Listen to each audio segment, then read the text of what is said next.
suliranin, lahat ay aking kakayanin, pagkat ikaw ay kapiling. Subukin man ng panahon, mananatili sa'yo, Panginoon.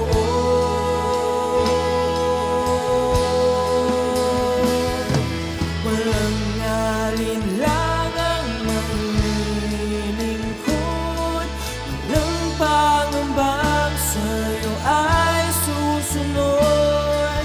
Hindi susuko at hindi ito, patuloy lamang sa iyo, Panginoon.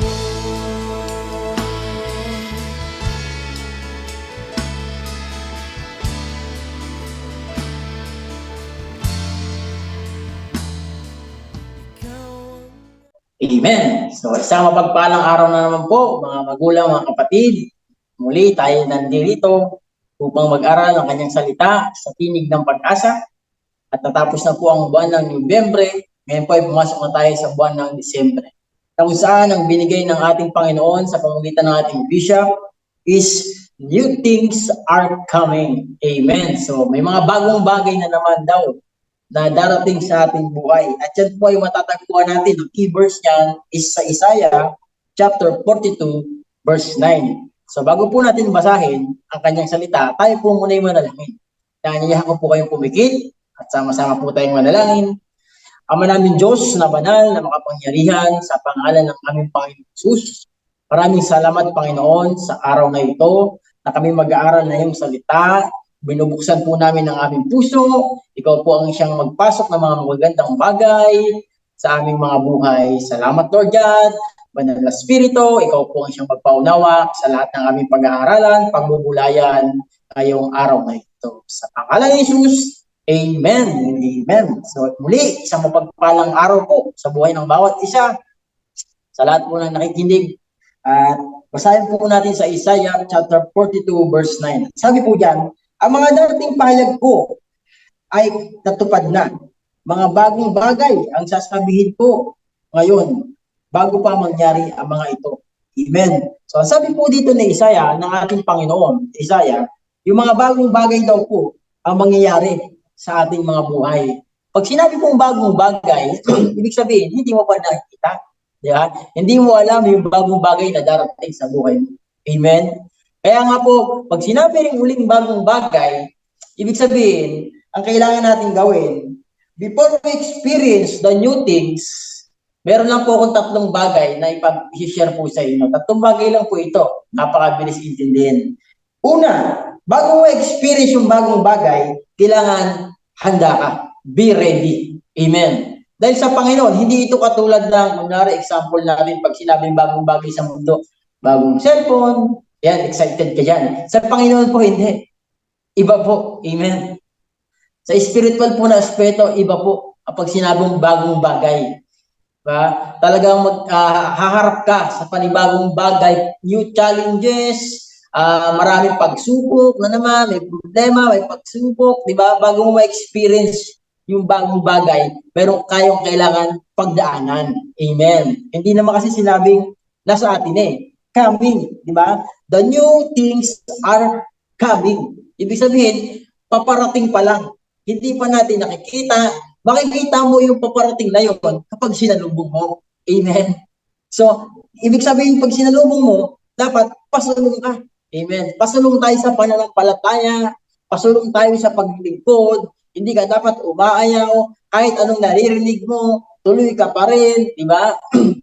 Kaya nga po, ang diablo, nakabantay din po dyan, mga magulang, mga kapatid, di ba? Para hindi natin na-experience ang new things na ibibigay ng Diyos sa ating buhay, hinahadlangan niya, di ba? Pwede niyang hadlangan. Kaya nga ay, sasabihin ko na po sa inyo mga magulang, mga kapatid, ang diablo ay nariyan para hadlangan yung new things na darating sa ating buhay. Amen? At makakamtan lang natin yung new things na ibibigay ng Diyos kung magpapatuloy ka. Amen? At ang una, kung magiging handa ka, be ready. Amen. Diba? Maging ready tayo sa lahat ng parating. Amen. Dahil sa ating pong buhay, mga magulang, mga kapatid, masarap pakinggan yung new things. Uy, bagong bagay. Ano kaya yung bagong bagay niyo? Cellphone kaya yun? Bahay lupa kaya yun? Financial kaya yun? Kasama na yun sa new things, kapatid. Yeah? Kaya lang, handa ka bang harapin yung challenge? Amen? Yeah?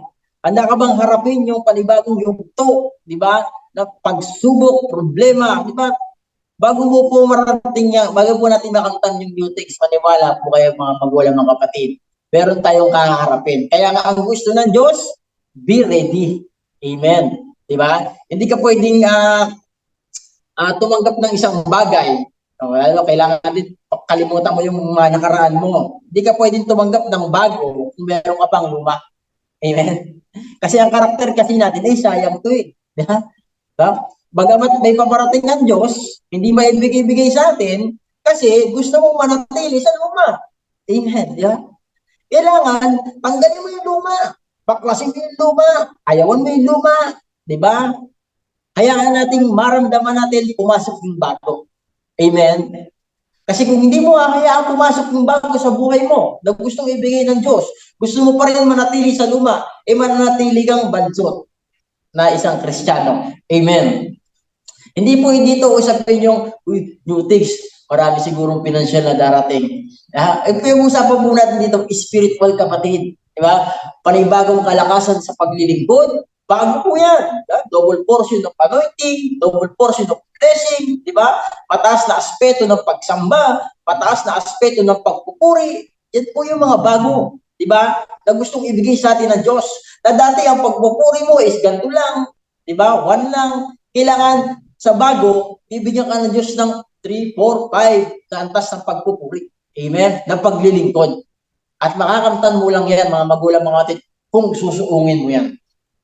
Kung susuungin natin, kung sasalubungin natin, amen, yung bagay, kasi matatagpuan mo yung bagong bagay na ibibigay. Kung ikaw ay lilihis, di ba? Kung ikaw ay ayaw, kung ikaw ay susuko, di ba? Hindi natin makikita yung bagong bagay. Amen? Kaya nga, before we experience the new things, be ready. Amen? Maging handa tayo. Kasi hindi pa natin alam kung ano yung things na yan. Pero expect mo na, pag sinabing things galing sa Panginoon, magandang bagay yan. Di ba? Spiritual muna yan bago mag-manifest sa physical. Amen. Ganun kasi ang pamantayan ng Diyos. Hindi kagad yayaman ka, hindi kagad marami ka kagad darating sa iyo. No. Di ba? Pag sinabing yung things, spiritual na bagay po ang ibibigay ng Diyos sa atin. Tupalo na lang yung material things. Kung susunod tayo, di ba? Kung magiging handa tayo sa new challenges ng buhay. Amen. Kaya nga po, prepare our heart and mind. Diba? Yung puso po natin, i-prepare natin ang ating isipan dahil sa mga bagay po na darating, kailangan handa yan. Amen? Dahil kung hindi handa yung isipan, mag-iisip ka ng pangit na bagay. Lagi na lang ako pinapadala sa ganyan. Pangit naman, ba't ganyan ang nangyayari sa church? So, marami kang maiisip, kaya nga dapat preparado, malinis ang iyong isipan, malinis ang iyong motibo, malinis ang iyong hangarin. Dapat ang laman nito is parang kaluguran lamang ng ating Panginoong Jesucristo. Amen. Kaya nga, yan yung mga bagay na gawin nating handa sa bagong bagay na darating sa ating buhay. Amen. Kalimutan na natin yung nakaraan kasi tatawid na tayo. Mag-crossover na tayo, di ba, sa basketball. May moves para maka-crossover ka sa hinaharap mo, di ba? Tatatawid ka na. Para ma-shoot mo yung bola, kailangan mo mag-crossover. Kailangan mo mag-crossover, di ba? At kailangan mong harapin, kailangan mong suungin para yung new things na yan na ibibigay sa atin ng ating Panginoon, makatagpo natin. Amen. Di ba? Kaya nga po, mga magulang, mga kapatid, sa ating buhay, prepare our heart and mind sa mga bagay na ating mararanasan ngayon. Dahil kung hindi ka preparado, pag ang puso mo hindi prepare sa mga bagay na iyong makikita na iyong mga mata, na mararamdaman ng iyong katawan, di ba? Na mararamdaman ng iyong puso, di ba? Na makita ng maiisip ng iyong isipan, hindi natin mararanasan ang new things na. Amen? At take note kapatid, ulitin ko, ang new things na tinutukoy dito ng ating Panginoon, di ba? Spiritual na aspeto. Di ba? Palaging sa Panginoon, palaging spiritual. To follow lang lagi yung material na bagay. Bakit? Sabi sa Bible, Matthew 6:33, but seek ye first the kingdom of God and His righteousness, and all these things shall be added unto us. Di ba? Uunahin mo talaga yung Diyos. Uunahin mo talaga yung karya ng Diyos. Uunahin talaga natin yung katwiran ng Diyos. Amen? Para yung mga bagay, huli yung all things eh. Di ba? And all these things shall be added unto us. Yeah? Bakit nahuli yung all things? Bakit di sinabi na, just, but seek ye first, di ba? The blessing. Hindi yun ang inuna ng Diyos. Ang inuna ng Diyos sa Matthew 6:33, but seek ye first the kingdom of God at ang kanyang katwiran, ang kanyang truth, di ba? At follow na lang yung mga bagay-bagay sa ating buhay. Amen. Kaya nga po sa ating buhay, gusto ko itong maunawaan natin dito mga magulang, mga kapatid. Di ba? Ang mga new things na darating sa ating buhay is pagtaas ng antas ng pananampalataya. Kung hindi kasi tataas ang antas ng ating pananampalataya, mananatili ka dyan sa ganyang estado ng iyong pananampalataya. Gusto mo na lang palaging nakaupo. Gusto mo na lang palaging diyan ka na lang. Hindi ka lalago. Hindi mo sinalubog.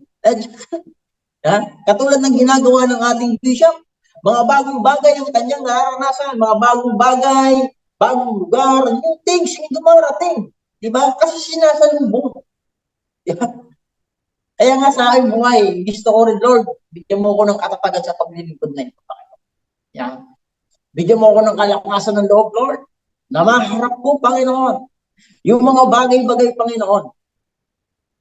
Dahil na totoo, hindi mo makikita, yung kunwari, pag naglalakad ka, hindi mo makikita at ma-experience yung bagay na nasa dulo kung hindi ka susulong. Amen? Ang buhay pananampalataya, kapatid, laging itong pasulong. Walang paatras. Amen? Walang paatras po dito. Di ba? Kaya nga po, sa ating buhay ito, be ready and prepare our heart and mind to the new things na paparating. Amen? Kaya nga po yung puso natin, sabi sa Bible, guard your heart. Diba? Bantayan natin ang ating puso. Maging ating isipan, sabi sa Bible, Philippians chapter 4, verse 8, kung di po ako nagkamali, maging laman ng yung isipan, mga bagay na marangal, matuwid, malinis, kaibig-ibig, kagalang-galang, di ba?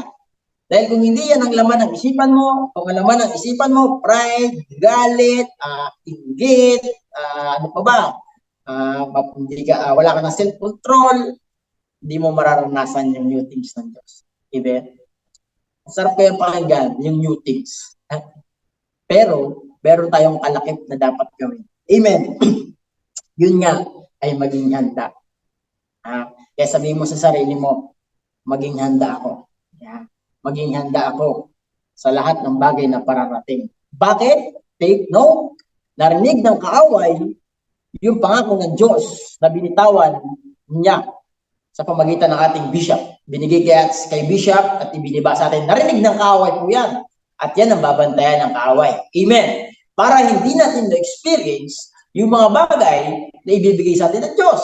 Magaling siyang mag-delay, kapatid. Yan ang sinasabi ko sa iyo. Yan ang sasabihin ko sa inyo.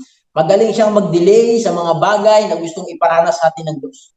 Ba? Ang totoo, talo na ang kaaway. Totoo po yan. Ang ginagawa niya, kung alam niyo kung ano, nililito niya tayo, dinidelay niya tayo, di ba? Dinidelay niya ang lahat ng gustong iparanas sa atin ng Diyos. Nililito niya tayo, malito lang tayo eh. Masaya na siya. Tumatawa na si Satan eh. Nalilito tayo, di ba? Napopokus yung ating atensyon sa mga bagay-bagay, sa mga usapin hindi maganda, di ba? Lagi mo na nakikita, pangit, di ba? Nililito niya. Kaya nga, ang ating focus dapat, di ba? Sa pagtahak ng bagong bagay, kailangan ang focus natin is kay Jesus. Dahil sabi niya, He is the way, the truth, and the life. No one's come to the Father except by Jesus Christ. Kung hindi ka dadaan sa daan ni Kristo, hindi mo ma-experience ang new things na darating sa buhay. At kung hindi ka tatayo sa truth ni Lord, di ba? Wala kang guide, wala kang Bible na di ka na nakikinig ng Bible, di ka na nagbabasa, hindi mo makikita yung new things. Amen? At dyan magaling ang dyablo.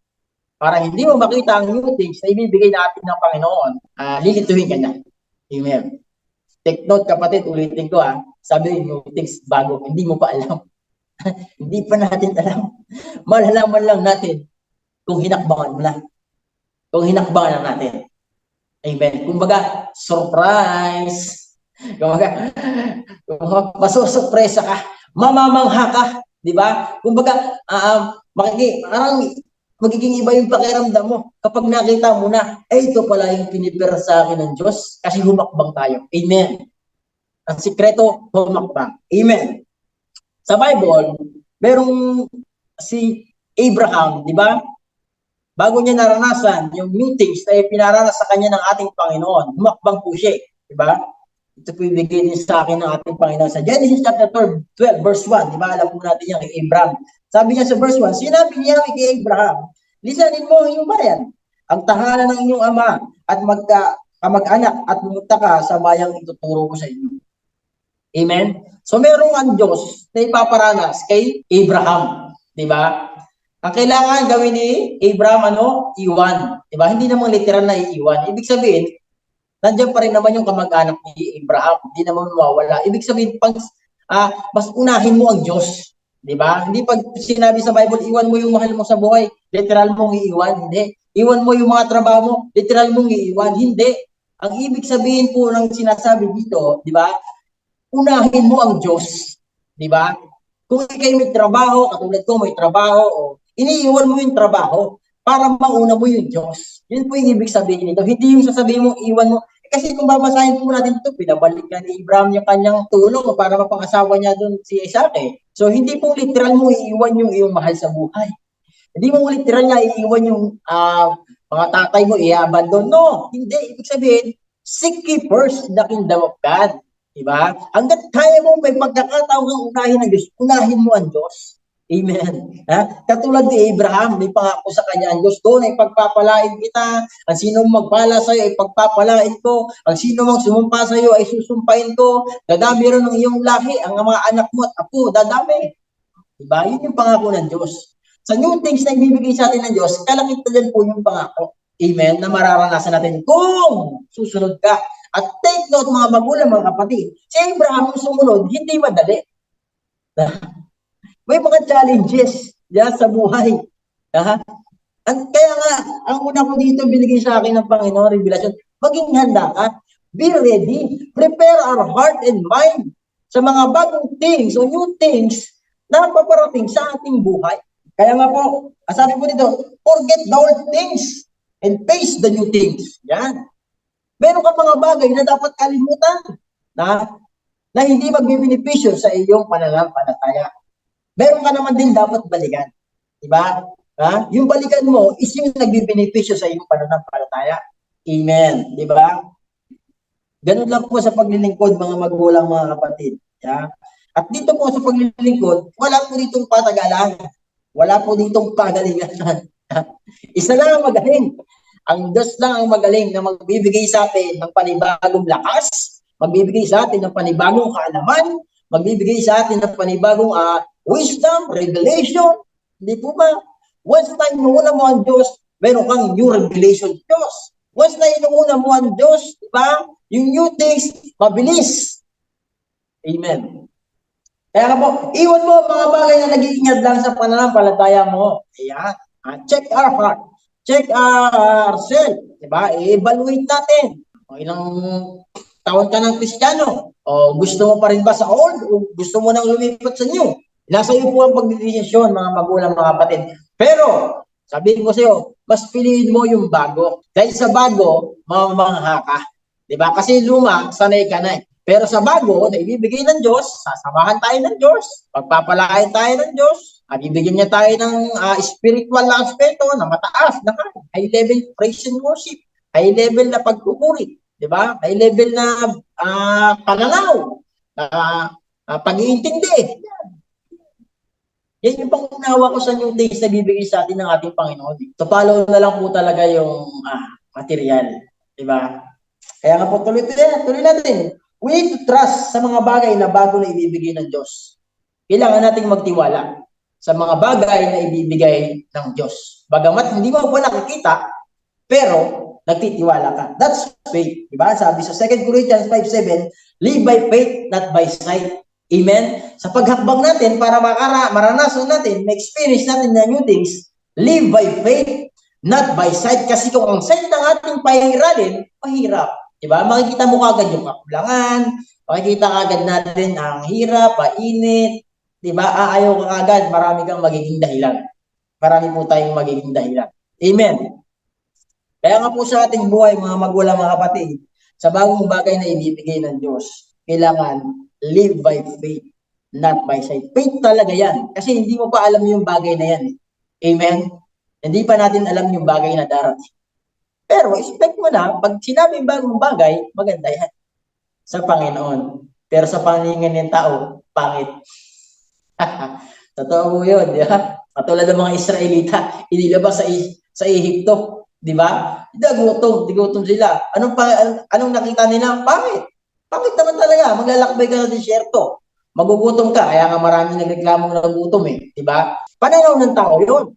Pero yung pananaw ng Diyos, pagtagumpayan nila yung paglalakbay na yun, the new thing, the promised land, di ba? Na-experience nila ang sagana sa milk and honey. Amen. Kaya nga po, live by faith sa paghakbang, sa pagsulong, sa pagdayo, Bisaya, sa pagpapatuloy, di ba? Kailangan faith yan. Faith ang ating pairalin, hindi fake. Fake faith. Yeah? Sa ating pagtutuloy, sa ating paglalakbay sa mundo to, sa pananampalataya, kailangan may bawon kang maraming pananampalataya. Palagi kang may faith, palaging guarded ang ating puso, palaging prepared, palaging ang isipan natin is pawang maganda, maral, matuwid, malinis, kaibig-ibig. Kaya nga po, yan yung una natin. Be ready. Sabihin mo na sa sarili mo, kailangan kong maging handa. Kailangan kong maging handa. Bakit? Dahil haharap ka na naman sa new challenges. Amen? Di ba? Bago si Pacquiao naging champion, di ba? Naging handa siya. Saan? Sa suntok. Hindi siya magiging champion kung hindi siya marunong tumanggap ng suntok. Kasi walang buksingerong hindi tinatamaan sa mukha. At tinatamaan, masakit. Kaya lang, dahil handa siya, dahil prepare siya, kaya niyang tanggapin. Kaya niyang ibalik. Kaya tulad ni Apostol Pablo, hindi ako sumusuntok sa hangin. Yeah. Ibig sabihin, yung suntok mo dapat, patama. Tumatama talaga. Kaya nga po katulad kay Pacquiao, bago siya naging champion, bago siya naging sikat, new things na kanyang hinarap, di ba? Naging handa siya. Saan? Sa training. Sa training na ibinibigay sa kanya ng coach niya, sa ating bishop, binibigyan tayo ng training, di ba? Binibigyan tayo ng assignment, di ba? Binibigyan tayo ng agay, di ba? Dapat handa ka dyan. Dapat handa mong unahin ang Diyos sa pagsunod. Amen. Kaya nga si Pacquiao, bago siya naging ganyan, kaya kilala si Pacquiao, di ba? Anong ginawa niya? Naging handa, marunong sumalo, di ba? Hindi umaayaw, hindi sumusuko. Bagamat nadadapa, bagamat natatalo, bumabangon pa rin hanggang sa magiging champion pa rin. Amen. Tayo, champion na tayo Hindi na pwede tayong talunin, di ba? Sa pananampalataya, sa spiritual na aspeto, champion na tayo. Hindi ka na pwedeng pabagsakin. Ano lang ginagawa ng kaaway? Nililito ka lang. Di ba? Sa isang kompetisyon, mayroong mga audience dyan, may nag-boo! Boo! Pag doon ka pumukus yung isipan mo, hindi sa laro. Di ba? Mawawala ka. Ma-out of, balance ka, o mawawala yung iyong pananaw doon sa laro na yun. Ganon din sa paglilingkod. Pag tinignan mo yung mga bus na yun, pag tinignan mo yung mga paligid mo na maraming sinasabi, mawawala ka sa linyada ng paglilingkod sa Panginoon. Malilihis tayo. Amen. Kaya nga po, champion na tayo, kaya yung mga new things na darating sa atin, pang-champion nun. Amen. At pag sinabing pang-champion, magandang bagay yon. Mataas na kalidad yon. Diba? Hindi ka basta-basta magbibigay sa isang champion ng pipitsong lang. Ibibigay sa atin ng ating Panginoon sa isang taong mananagumpay, sa isang taong mananampalataya na palaging tagumpay. Kaya, magandang bagay yan. Amen. Kaya nga sabi mo sa sarili mo, champion ako. Diba? Kaya ang pang-champion na new things, maganda yan. Amen. Pangalawa po, sa mga bagong bagay na darating sa ating buhay, we need to adjust. Kasi iba yung bago sa luma. Iba yung nakasanayan mo ngayon sa bagong darating ngayon. Amen? Tulad po sa akin, inasign sa Sambales. Iba yung experience doon sa dito. Marami kang pag-adjust na gagawin. Di ba? Parang ganito lang yan eh. Kunwari, cellphone mo, luma, gusto mo nang palitan. Di ba? Pag gusto mo nang palitan yung cellphone mo, mag-a-adjust ka. Di ba? Bibigyan mo yan ng oras para ma-master mo. Ganon din. Sa new things na ibibigay sa atin ng ating Panginoon, kailangan adjustable ka. Kumbaga, adjustable ka, transparent ka, kailangan yung mga luma ay hindi katulad na lang sa dati, sa bago. Yung luma hindi katulad yan ng bago. Tandaan po natin mga magulang, mga kapatid. Meron talagang mataas na level yan.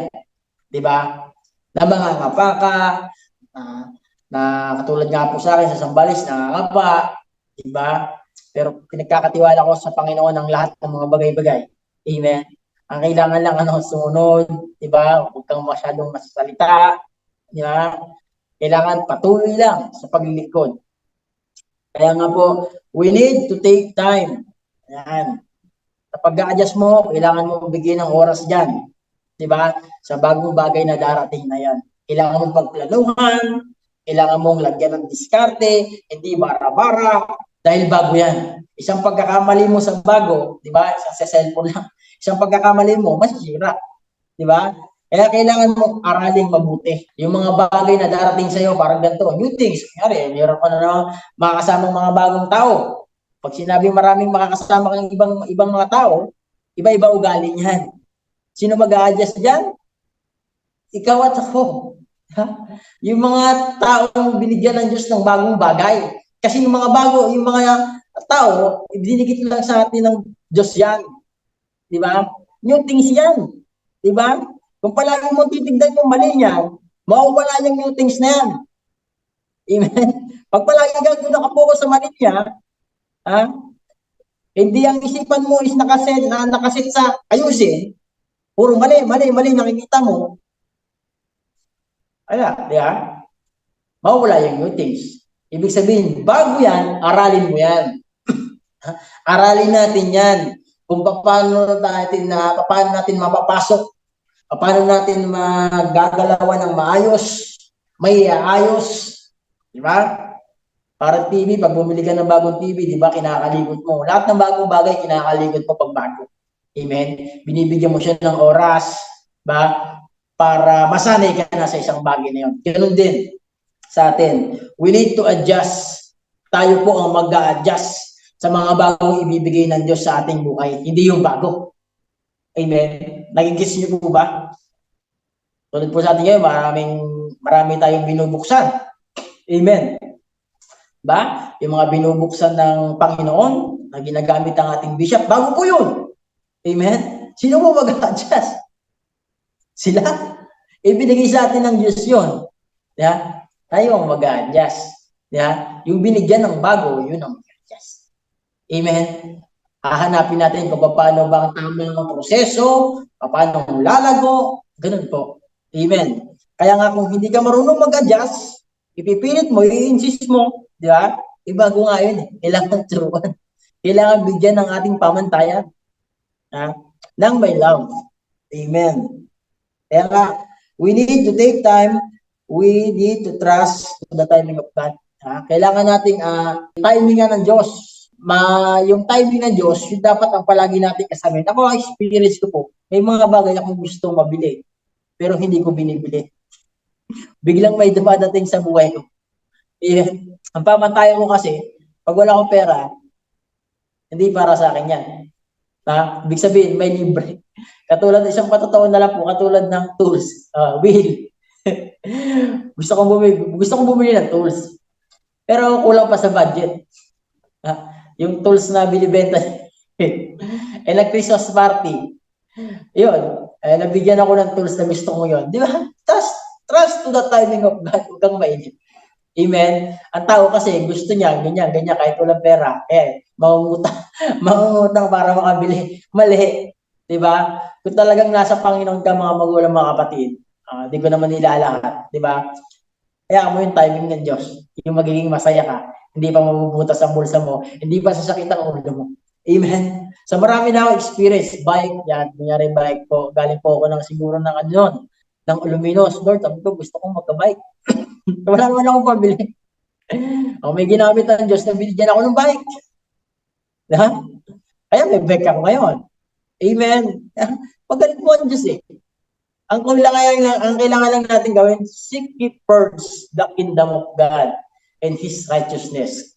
Bagamat sa mayaman, maliit lang na bagay yung bike. Kaya kaya nila bumili sa akin, malaking bagay na po yun. Di ba? Sa pamamagitan noon, tumatalon yung puso ko sa galak. Bakit? Kasi buhay ang Diyos sa tumutugon. Amen. Di ba? Kasi hindi mo kayang i-appreciate ng maliit, hindi ka bibigyan ng malaki. Amen. So, pero ano po yung pinapatunayan ko dito? Buhay ang Diyos na kapag nag-trust ka sa kanyang timing, di ba? Ang kailangan mo lang manahimik. Kailangan mo lang manahimik sa mga bagay-bagay. Tignan po palagi natin maigi yung paligid. Marami po, may mga experience ako na yung Diyos ay buhay. Amen. Kaya nga po, ako nga po na nag-bake sa new things na ibibigay ng Diyos. Kaya nga po yung una natin, maging handa ka. At yung pangalawa, we need to adjust. Kasi tayo ang mataas ang pananampalataya sa mga bagay na mga kasalamuhan nating tao. Amen. Ito po kasi patungkol sa spiritual, kapatid yan. Ulitin ko, yung new things, spiritual po ito. Amen. Yung things na mga bagay na pinansyal, di na big deal sa Lord yan. Kaya niya nang ibigay yan. Diba? Ibig sabihin to, katulad po na, kung papansinin po natin, bilang Jeblo family, yung nangyayari sa ating paligid, diba? Maraming tinatayo. Church, bishop, pupunta doon. Yung new things dyan, yung mga kaluluwa. Katulad yan, magkaroon ng mga may nag-joy, may nagpa-umbrella sa atin, o yung mga kamelya, yung sagana, marami po. New things yan, kapatid. Kaya kailangan, we need to adjust. Amen, sa mga bagay-bagay. Alam ko naman po na ikay nasa truth, tayo nasa truth, di ba?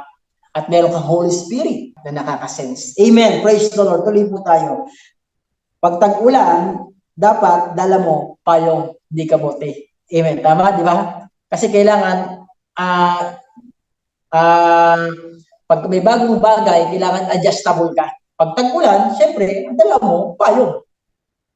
Syempre, kaputi. Hindi ka naman pwedeng nakasando lang nun.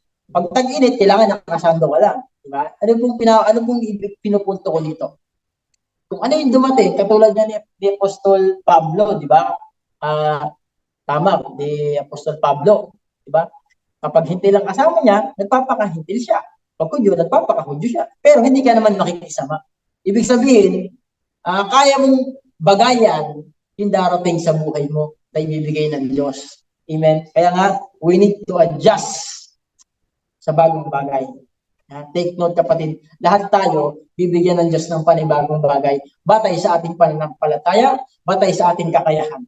Ewan ko lang po kung ano yung ibibigay sa iyo ng Diyos. Ang kailangan lang natin gawin, magtiwala, maging handa, maging prepare ang ating puso, maging prepare ang ating isipan, at kailangan mo mag-adjust sa bagay na yan. Huwag mong ipilit yung old sa new. Kasi masisira, di ba? Hindi mo pwedeng lagyan ng new wine ang old skin. Puputok. Di ba? Sabi sa Bible, di ba? Kailangan new skin din at new wine. Di ba? Hindi mo siya pwedeng ipilit. Puputok talaga. Ganun din. Huwag mo ipilit yung old sa new.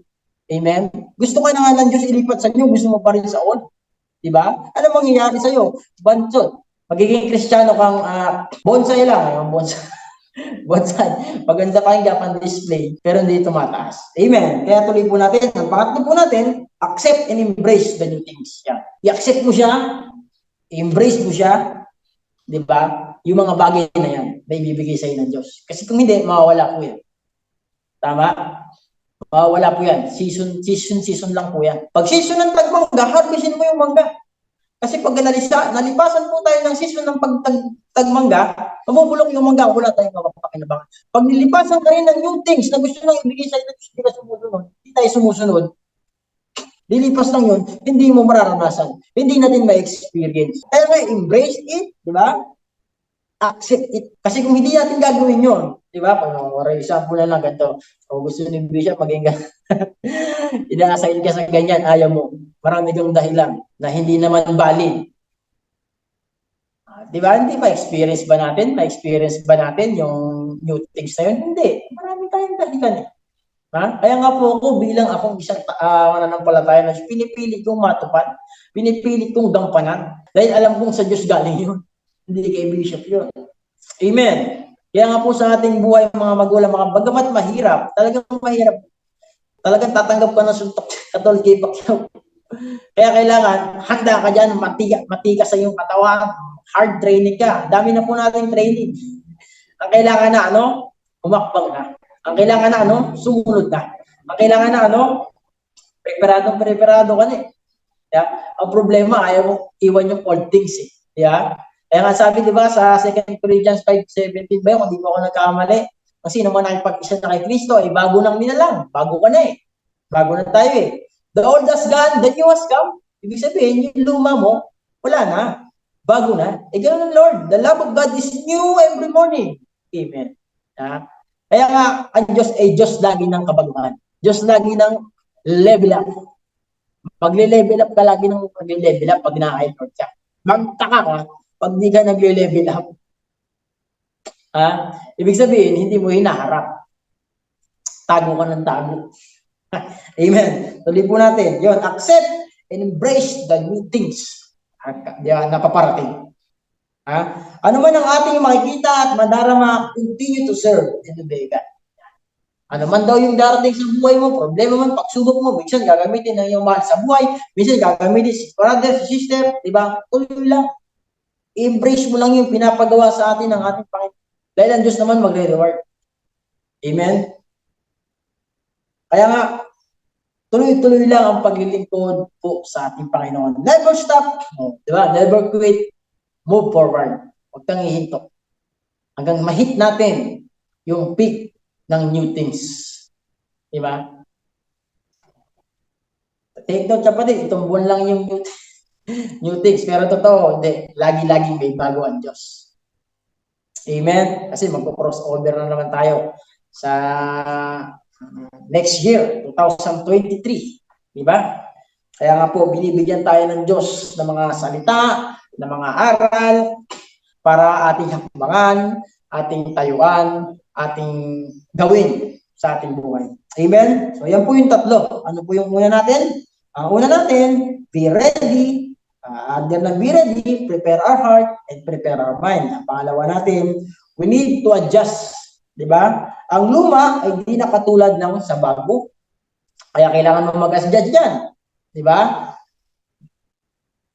Iba ang dati sa bago. Amen? We need to take time. Yan. Kailangan mong bigyan ng oras yan. Kailangan mong upuan yan. Kailangan mong planuhan yan. Dahil kung hindi mo gagawin natin, hindi natin gagawin yon, wala. Yeah. And we need to trust to the timing of God. Kailangan natin magtiwala sa timing ng Diyos. Ang pangatlo, accept and embrace. Diba? The new things. Kapag may dumating na bago, binigyan ka ni Lord ng task, pangitan natin Bishop, accept and embrace it. Amen? Sa una, malilito ka. Totoo po yun. Ha? Magtatanong ka, mangangapa ka, mahihirapan ka, pero sa katagalan, masasanay ka din. Amen, di ba? Pag may bagong cellphone, di ba, mangangapa ka, malilito ka, minsan may inis ka pa, may ikukumpara mo sa dati, yung bago. Yeah? Ay, ang hirap-hirap naman ito. Hindi katulad ng dati. Pero sa katagalan, masasanay ka din. Amen. Kaya nga po sa ating buhay yan, sa una, malilito ka, magtatanong ka, mangangapa ka, mahihirapan ka, pero sa katagalan, masasanay ka rin. Amen. Masasanay din tayo sa bagong bagay. Tuloy po natin. Ma-experience natin ang new things kung kay Jesus ka nakatingin. Yan, totoo po yan. Ma-experience natin yung bagong bagay kung kay Kristo ka nakatingin. The author and the finisher of our faith. Amen? Kasi kung ibabaling mo yung isipan, hindi ka na kay Jesus tutuon, di ba? Hindi mo ma-experience ang new things. Di ba? Ang mangyayari sa atin, trouble. Di ba? Palaging maganit ng buhay. Palaging mainit ang ulo. Palagi na lang si brother, si sister ang iyong nakikita. Ibig solusyonan, hindi masolusyonan. Galit lang naman tayo. Amen. Kaya nga, ma-experience natin ng new things kung kay Jesus ka nakatingin. Amen? Diba? Set our mind, the things above. Diba? Sabi sa Colossians 3:23 pa rin, lahat ng ating gagawin, gawin mo sa Diyos, huwag sa tao. Huwag kang manatili sa Saul. Hindi ka lalago dyan. Huwag kang manatili sa Saul. Hindi ka lalago dyan. Amen? Ang Kristiyano na nanatili sa Saul ay Kristiyanong bonsai o bansot. Totoo na po, di ba? Gusto mo ng old lagi ng old. Ayaw mo ng new. Eh, ano tawag doon? Wala, bonsai. Bansot. Amen? Ma-experience natin ng new things kung tayo ay susunod. Yan, obedience pa rin. Babalik pa rin tayo sa pagsunod. Ma-experience natin yan kung susunod tayo. Katulad po kay Jesus Christ. Di ba? Nung nakita ni Kristo, nasa Getsemane siya, ang hirap ng kanyang dadanasin. Di ba? Pwede naman, di ba? Naisip niya pa nga, maaari, huwag ko nang danasin ang upang ito. Pangit sa kanyang paningin, di ba? Pero, nung tinignan niya ng may faith, yung kanyang daranasin na yon is para sa atin at ang magbibinipisyo, ikaw at ako, by the grace of God, we are saved, di ba? Anong ginawa niya? Nagpatuloy pa rin siya. Sabi niya, Ama, wag ang kalooban ko ang mangyari, ang kalooban mo pa rin. Kasi ang kalooban nating mga tao, meron tayong kanyang-kanyang kalooban na magbibinipisyo lamang sa pansarili nating kagustuhan. Pero ang kalooban ng Diyos, na pag ito sinunod natin, magbibinipisyo po ito sa karamihan. Yun yung kagandahan sa Panginoon. Di ba? Tayo kasi, bilang tao na wala pa sa ating Panginoon, meron tayong karakter na makasarili. Ang gusto natin palagi is magbibinipisyo lamang sa atin. Pero nung tanggapin mo si Kristo, di ba? Ang palagi na dapat nating will is will ng Diyos. Yung magbibinipisyo sa karamihan. Di ba? Na kahit tayo agrabyado, di ba? Hindi tayo pumapatol, di ba? Kahit tulad kay Kristo. Kahit agrabyado na nasa tama, hindi pa rin pumatol. Di ba? Ano sabi niya? Patawarin mo sila, hindi nila alam ang kanilang ginagawa. Kaya naman, nung si Kristo po, mga magulang, mga kapatid, yung nagpatuloy siya, napako sa krus, di ba? Sino nagbenepisyo ng new things? Ikaw at ako. Amen. Di ba? Kaya magkaroon tayo ng katulad ng kay Kristo na pananaw. Kay Kristo na pananampalataya. Kasi nakipag-iso na tayo kay Kristo eh. Amen. Kaya nga, nakita ni Jesus Christ, yung mga bago to, kailangan makatch to ng aking mga anak sa susunod pang henerasyon. Anong tinignan ni Kristo? Yung sunod pang mga henerasyon. Amen. Na darating. Kaya po sa ating buhay, mga magulang, mga kapatid, ma-experience natin ang new things kung mag-o-obey tayo sa ating Panginoon. Amen? Surrender your will to God. Yan. Para makuha natin yung new things, meron nga kailangan i-surrender. Meron nga kailangan kalimutan. Meron nga kailangan dapat hindi na gawin na ginagawa mo sa old. Amen. Kaya po sa ating buhay, mga magulang, mga kapatid, we need to surrender our will to God, katulad ng ating Panginoong Jesucristo. Father, not my will, but your will be done. Diba? Sa ating buhay din ganon. Bagamat mahirap, bagamat masakit, bagamat palaging mo nakikita ang kakulangan, bagamat parang nakikita mo ang hirap, diba? Kaya sumunod mainit, diba? Sabihin mo pa rin, Lord, let your will be done to our life. Amen? Surrender your life to God. Kailangan natin i-surrender ito. Kasi kung hindi mo 100 totally percent na i-surrender ang ating buhay, hindi ka talaga susunod. Susunod ka lang kapag feeling mo, okay ako. Pero kapag hindi ka okay, hindi ka susunod. Tama? Alam mo ba si Jesus Christ, hindi siya okay yung kanyang physical na katawan. Kaya nga nasabi niya, huwag ko nang ranasin. Pero tinignan niya pa rin yung will ni Lord. Amen. Sa buhay mo at sa buhay ko, tignan mo pa rin yung will ni Lord. Bagamat mahirap, bagamat minsan mag-aabono ka dyan, tulad nga po sa akin, talagang pupunta ng Sambales. Pero pinagkakatiwala ko sa Panginoon ng lahat. Diba? Kaya nga sa buhay mo at sa buhay ko, kapatid, we need to trust to the timing of God. Ha? We need to surrender our life. We need to surrender ang ating will, di ba? Ang ating pride. Kailangan ma-surrender kay Lord yan. Dahil we will not experience the new things kung yung mga bagay na yan is nandiyan pa sa ating mga puso. Kaya nga yung una, yung under ng we need to ready, check our heart di ba? Prepare our heart. Amen? Dahil sa new things, pwede lumaki ulo mo. Amen? Dahil sa new things, pwedeng mapalitan si Lord sa pagkakawapo sa puso mo. Pwede kang magyabang kasi yung new things na ibibigay sa iyo, maganda yan. Bagamat ngayong pangit yung nakikita mo, ganyan naman si Lord eh. Pangit sa una, pero sa likod, maganda. Di ba? Kaya nga po sa ating buhay mga magulang mga kapatid, we need to surrender our life. Amen? We need to surrender our will. At ang panguna natin, we need to be ready to the new things na paparating. Pangalawa, we need to adjust. Adjust sa mga bagay na ididikit sa atin ng Diyos. Diba? Kailangan mo mag-adjust dyan. Minsan may mga tao kang makakasalamuhang pangit na ugali. Babatuhan mo rin ba ng pangit na ugali? Hindi. Babatuhan mo siya ng love, ng may correction, na hindi naman siya masasaktan. Na hindi naman po, masasaktan siya, na hindi naman siya ma-open. Diba? Meron kasing mga ganong approach eh. Kasi sinasabi mo sa kanya, yung kanyang kamali, na hindi siya nasasaktan. Amen. Kaya nga po, yung pangatlo, we need to accept and embrace the new things. Amen. Last verse na po, mga magulang, mga kapatid, Jeremiah 29:11. Sabi dito, sapagkat batid kong lubos ang mga plano ko para sa inyo. Mga planong hindi nyo ikasasama, kundi para sa inyong ikabubuti. Ito yung mga planong magdudulot sa inyo ng kinabukasan, punong-puno ng pag-asa. Diba? God knows the plan para sa atin. Alam niya, for I know the plan I have for you. Diba? Alam ni Lord kung anong plan na natin. Mararanasan lang natin yung plano niya kung tayo ay susunod. Diba? At sa pagsunod mo, alam ko po, ready ka na. Ready ka na. Sabihin mo sa sarili mo, ready na ako. Lord, I want to experience the new things na ipapa-experience mo sa akin. Lord, ready na ako. Diba? I want to embrace, diba? I accept the new challenges. Diba? And kailangan mo mag-adjust. Ito yung pinaka-crucial sa gitna, yung adjustment. Kailangan mo mag-adjust talaga. Amen. Kaya mga magulang, mga kapatid, praise the Lord sa ating napag-aralan. Yan po ang ating mensahe ng ating Diyos. Nawa po ay naunawaan natin at naintindihan natin ang ating napag-aralan na pagbulayan ngayon. Tayo po'y pumikit at tayo po'y manalangin. Ama naming Diyos na buhay na makapangyarihan, sa pangalan ng aming Panginoon Jesus, sa pakikipisan ng Santong Espiritu, salamat Panginoon sa iyong salita na aming napakinggan, nabulayan.